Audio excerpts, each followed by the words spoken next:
Hey there, it's Jermaine Satya from livewellzone.com, and in this video I want to talk to you about something that could potentially be holding you back from actually making progress and basically making you feel like you are stuck. And so I want to illustrate this basically with a story. So through the years when I have conversations with women, one of the things that I will ask at some point is there anything that you have done in the past that made you feel better, that gave you any kind of relief? And usually the answer is yes. I've noticed in the past that if I ate a particular food, or if I drank something, or if I avoided something, that I felt better. My symptoms or improved one way or another. Then the next question is, are you still doing that thing? And if the answer is no, then I probe further by saying, well, what made you stop doing the thing that was making you feel better? And more often than not, I will get, maybe a blank stare, or just, the answer would be, I don't know why I stopped. And so I wanted to bring this up because this is actually very common. We all do this as humans. And I think that what happens is that we lose sight of what it is that we're doing when we decide to start making a change. Any kind of change, no matter how seemingly small, okay? Because it's really not about the change, it's about you. It's about the fact that you are changing, okay? So it's not so much that, oh, I just heard about this new trick or this new hack and I'm gonna go try it. It's really about now you have to change, and you have to become the person that on a regular, consistent basis keeps doing that thing to get the results that you want. And that is where things get tricky, because the mind really prefers to just stay with what is familiar and what is known, even if what is familiar and what is known is actually not working for you, and is actually not helping you. So just because like I said, some women will try something. Like I spoke to somebody who said, yeah, I noticed that if I made a smoothie, let's say with lots of different berries, it made my PCOS symptoms get better in small ways, but she found some relief just from that one thing, but she stopped it. And it's like, yeah, because if you are not accustomed to being that person who every single day makes a particular smoothie, you're more likely to eventually just give up and not really realize why, okay? And so I also want to talk a little bit about, just the science of this, because when we are used to doing something, right, it's a habit. A habit is basically something that we could do with our eyes closed. You can imagine that, for example, when you wake up in the middle of the night and you have to go to the bathroom, if you do that in a house, if in your own home where you've lived in long enough, you're half asleep or half awake, the lights are out, but you can still feel your way through from your bedroom all the way to your bathroom, because you are so familiar with that space that even if the conditions aren't perfect for you to see, you can find your way to the bathroom and back to your bedroom. That is a habit, something that we can just do to the point where we don't really need to be present for it. And there are pathways in the brain for all of our habits. Like literally everything that we do is hardwired. There are pathways in our brain, there's pathways in our bodies for everything that we do over and over and over. So those things are easy. When you wake up one day and decide, I'm going to start making smoothies a regular thing, you don't have pathways for that yet, because that is a brand new habit, okay?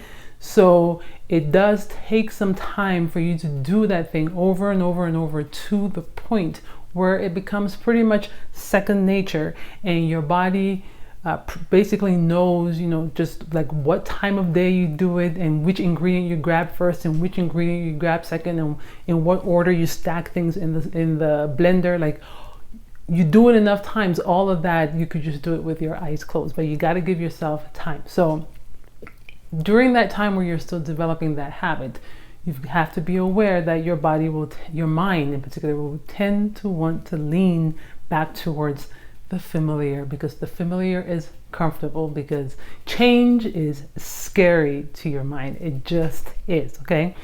So one of the things that you want to be aware of is that as you start looking at things that you want to implement, be aware of this and then start looking for tools and little ways to help you get over that hump. Okay, and how long that hump lasts varies from person to person. Okay, it really does. There is no scientifically proven. I mean, yes, there are theories about, oh, it takes 21 days to instill a new habit, or and then you've got maybe like a Malcolm Gladwell. It takes 10,000 hours of repetition of a particular thing for you to really master it. Again, those are, there's reasons why those numbers are out there, but you can't over rely on them. Just know that it's going to vary for you because we're all different. So just as you go into making new habits and creating new behaviors for yourself, prioritize, for one, being mindful. So what I mean is, watch out for potential resistance that will come up in your body. Watch out for potential excuses that your mind will throw at you for why today is not a good day to start something. Okay, and if you're not used to actually listening to your body and listening to your mind and being aware of basically those blind spots, then set aside even 5 to 10 minutes every day to start practicing mindfulness, because you have to somehow cultivate this. You must cultivate this because you are 100% fully responsible for your health. You already know everything to do. Everybody knows everything to do because we are living in the information age. There is no shortage of information to tell you what you need to do, and all you have to do is probably watch a handful of videos, and you've probably watched lots of videos that just say the same thing over and over and over in slightly different ways. But essentially, most everybody who's out here talking about health and wellness, we're all pretty much sharing the same thing. Okay, so I don't think that most people are not struggling from a lack of information, but it's going from the knowledge to the implementation and making the implementation stick for a long time, because in some ways there is a little bit of there can be a rush, right? A little bit of a dopamine rush that can happen from starting something new, right? So that dopamine rush can make it exciting at the beginning, but then it's like, well, are you going to be able to stick with it for another week, another year, another decade, 2-3 decades? Like, that's what creates the health and the freedom that we're all looking for when it comes to living in our bodies. Okay, so start to set aside time to be mindful and to just practice any sort of mindfulness meditation, and then find and start to bring that into your daily life to observe your own behaviors and some of the thoughts that are running up in your mind. Okay, the other thing also that you can play with would be something like affirmations, because again, words are powerful, because we all have words that either will open us up and make us happy, or will trigger us and make us kind of recoil and be like, like we all have reactions to words. So that is where affirmations come into place, because if you use affirmations and you use affirmations with words that bring you to that more open and expansive place, you basically start to communicate with your body, and you make it easier to start instilling those new habits. Ultimately, what the body is really relying on is feeling. When we bring feeling to it, the body believes it to be true. There are studies that have shown this.